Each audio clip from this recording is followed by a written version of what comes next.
میرے نبی پاک صلی اللہ علیہ وسلم نے فرمایا دو بھائی اگر ناراض ہوں تو جو صلح پہلے کرے گا وہ جنت میں پہلے جائے گا، آگے آگے چلے گا۔ مہربانی فرمائیں سب سے پہلے اپنی زندگی سے یہ عداوت نکالیں۔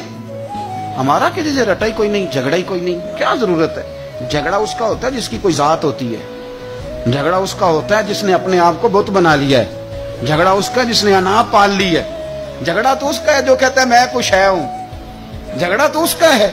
لیکن اگر میرے بھائی تیری ذات کوئی نہیں، تیرا رٹا کوئی نہیں، تو پھر حضرت سیدنا بلال حبشی حضرت ابو ذر غفاری سے ناراض ہو گئے تھے۔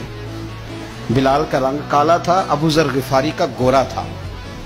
بلال مزدور آدمی تھے، ابو ذر غفاری سردار تھے۔ بلال حبشن کے بیٹے تھے، وہ چودھری کے پتر تھے۔